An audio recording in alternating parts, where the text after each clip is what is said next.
அனைவருக்குமே வணக்கம். சற்று முன் கிடைத்திருக்கக்கூடிய ஒரு மிக மிக முக்கியமான செய்தி ஒன்று வெளியாகியுள்ளது.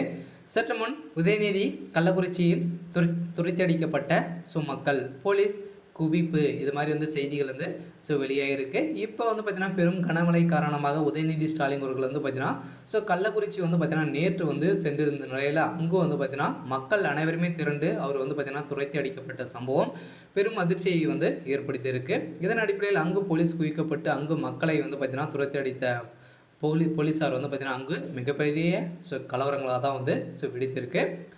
இதை பற்றி தான் இந்த வீடியோவில் நாம் முழுமையாக பார்க்க போகிறோம். அதுக்கு முன்னாடி நம்ம சேனலுக்கு இப்போ தான் நீங்கள் முதல் முறையாக வந்திருக்கீங்க அப்படின்னா மறக்காமல் நம்மளுடைய சேனலை சப்ஸ்கிரைப் பண்ணி சப்போர்ட் பண்ணுங்கள். வாங்க வீடியோக்குள்ளே போகலாம். உதயநிதி ஸ்டாலின் அவர்கள் பார்த்தீங்கன்னா இப்போ கனமழை காரணமாக அங்கங்கே பார்த்தீங்கன்னா மாவட்டங்களுக்கு அனைத்து மாவட்டங்களுக்கும் பார்த்தீங்கன்னா சென்றிருக்கார் இல்லையா. நேற்று முன்தினம் பார்த்தீங்கன்னா கள்ளக்குறிச்சியை சென்றடைந்த உதயநிதி ஸ்டாலின் அவர்கள் அங்கு பார்த்தீங்கன்னா மக்களை அனைவரையுமே விசாரித்து வரும் நிலையில் அங்கு திமுகவுடைய ஆட்சிக்கு வந்ததிலிருந்து எந்த ஒரு நடவடிக்கையும் எடுக்காத திமுகவுடைய அரசுக்கு எதிர்ப்புகள் தெரிவித்து வந்திருந்த நிலையில் தான் உதயநிதி ஸ்டாலின் அவர்கள் பேச்சை கூட கேட்காத அங்கு கள்ளக்குறிச்சி மக்கள் அங்கு பார்த்தீங்கன்னா துரத்தி அடிக்கப்பட்ட சம்பவம் தான் பெரும் அதிர்ச்சியை ஏற்படுத்தியிருக்கு.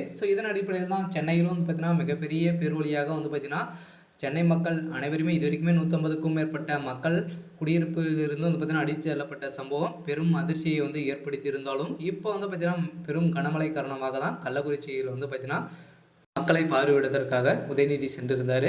அங்கு மக்கள் அவரை துரத்தி அடித்ததாக பேசப்பட்டு வருகின்ற நிலையில் தான் பார்த்தீங்கன்னா இப்போ உதயநிதி ஸ்டாலின் அவர்களுக்கு எதிர்ப்புகள் வந்திருக்கு. இருந்தாலும் ஏற்கனவே உதயநிதி ஸ்டாலின் அவர்கள் பார்த்தீங்கன்னா கள்ளச்சாராய விவகாரத்தில் பார்த்தீங்கன்னா அங்கு பாதிப்படைந்த 68 பேருக்கு பார்த்தீங்கன்னா நிதியை ஒதுக்கியிருந்தார் இல்லையா. இந்த நிதியை பார்த்தீங்கன்னா இன்னும் சென்றடையாத நிலையை தான் பார்த்தீங்கன்னா மக்கள் நீங்கள் கொடுத்த வாக்கு எந்த ஒரு வாக்கையும் பார்த்தீங்கன்னா நீங்கள் நிறைவேற்றாத ஒரு துணை முதல்வராக தான் இருக்காங்க. இதனால் திராவிடத்திற்கு எதிர்ப்புகள் தெரிவிப்பு விதமாக அங்கு சேர்ந்த எதிர்கட்சி தலைவர்களும் திரண்ட மக்களும் பார்த்தீங்கன்னா உதயநிதி ஸ்டாலின் அவர்களுக்கு எதிர்ப்புகள் தெரிவித்து அங்கு பார்த்தீங்கன்னா கல்லால் அடிக்கப்பட்டு அவருடைய கார் கண்ணாடி உடைக்கப்பட்ட சம்பவம் பெரும் பரபரப்பை ஏற்படுத்தியிருந்தது.